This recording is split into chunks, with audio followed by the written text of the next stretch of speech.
Kwenye maisha kuna ule msemo ambao unasema usimwamini mtu yoyote. Hivi inakuwaje kama rafiki yako anaenda kukuuza na wewe bila kujua ukamsapoti au mkaenda sehemu kumbe anaenda kukuuza? Sasa kuna mshikaji hapa anaonekana amekaa. Huyu jamaa anaitwa Po. Huyu jamaa ni muuaji hatari sana. Na kazi yake ni kuua watu na kuuza viungo vya binadamu. Maana yake anafanya mambo ya human trafficking. Yaani anaua binadamu na anaenda kuuza viungo vyao na anaenda kuuza miili ya binadamu. Sasa huyu jamaa kumbe alikuwa amechonga mchongo na dada mmoja hivi ili amletee wenzake ili jamaa aweze kupata viungo. Yani ni kama dili ambalo wanashirikiana. Sasa yeye alikuwa ameshachonga dili na mdada ili amletee wenzake waweze kuwamaliza wauze viungo. Sasa kuna jamaa anaonekana hapa. Huyu jamaa amekuja pamoja na hii gang. Yani huyu kaja na mademu wawili. Sasa demu mmoja katika hawa wawili ndio ambaye ametumwa kwamba halete marafiki zake ili waweze kuuawa. Sasa hawa jamaa wameingia katika huu msitu bila kujua, kwa sababu huyu jamaa na mdada mwingine hawajui kwamba huu msitu ni msitu wa kifo. Wao walikuwa nasikia tu kwamba habari kwamba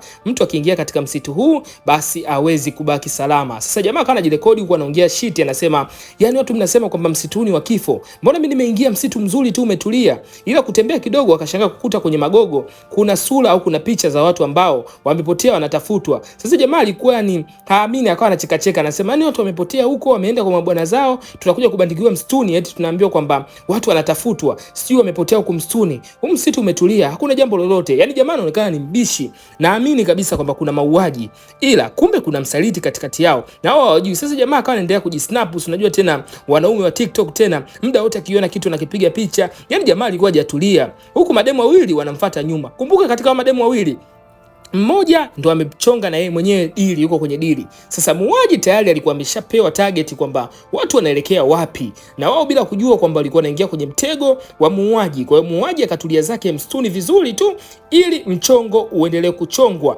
Sasa jamaa alikuwa mbele, kila akipita sehemu anakuta tu picha za watu kupotea. Unaonekana msitu huu umepoteza watu wengi sana, yani kiasi kwamba ni watu wanaweza kafika hata 100 na. Ila jamaa haamini kwamba kuna muuaji. Unajua tena wanaume wengi ni wabishi. Sasa hawana hili wala lile. Mara ghafla hajulikani shoka lilitokea wapi, jamaa alipigwa shoka moja la mgongo likagonga kwenye uti wa mgongo, akapigwa shoka jingine la kichwa akaanguka pale pale.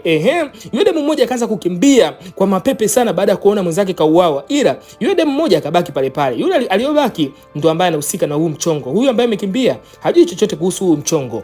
Demu akawa anajikuta anakimbia nazama msituni, na msitu haujui vizuri. Kumbuka ndo mara yake ya kwanza kuingia katika huu msitu, akajikuta anakimbia anachanja zake mbuga bila kuelewa anaelekea wapi. Humu nyuma jamaa anakuja. Jamaa anakuja nyuma na kishoka. Yani jamaa ameamua kuja kumaliza kila kitu. Unajua tena hawa jamaa misituni jamani hawachekeshi kabisa. Kwa hiyo demu anakimbia, ila nyuma mshikaji anakuja. Tena mshikaji anakuja kwa vibe kubwa kwa sababu anajua kabisa biashara yake leo inaenda kukamilika. Ile demu anakimbia, mshikaji nyuma. Yani mshikaji nyuma hata ogope, anakuja mdogo kwa sababu yes msitu anaujua, ila demu si ajui msitu. Kwa demu akajikuta anapotea msituni, ajui anaelekea wapi. Yani akawa kama anazunguka msituni. Sasa ile demu kimbia akaingia, kuna chaka moja hivi, kuna kichaka akakiona, akaamua kuzama. Ile anazama anatoka tu kwenye kichaka kuangalia mbele, hakuamini jamaa yuko mbele yake. Mara kichoka kikamkosa. Binti akaanza kukimbia njia nyingine kwa sababu kishoka kimeshamkosa. Yani anakimbizana na kifo. Sasa binti akawa amechoka hoi. Unajua tena watoto wa kike hawezi kukimbia sana.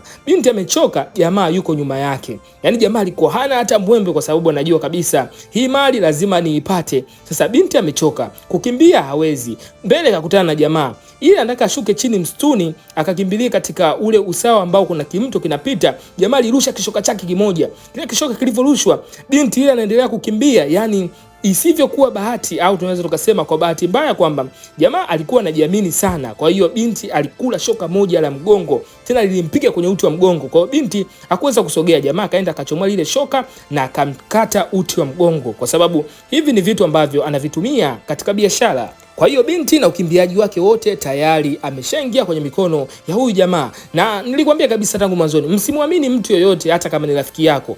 Kumbe walikuwa hawajajua hawa wawili wote wameuzwa na rafiki yao. Na rafiki yao mwenyewe amewauza, yeye hana hili wala lile, tayari kashakamilisha biashara yake. Jamaa akawa ameshafurahi kwa sababu ameshapata vitu ambavyo yeye anaenda kuviuza huko. Anaenda kuuza viungo vyote vya binadamu pamoja na uti wa mgongo. Kwa hiyo jamaa kana uangalia huko, anafurahi ule uti wa mgongo, anafurahia. Sasa baada jamaa kufurahia, mara yule binti akatokea.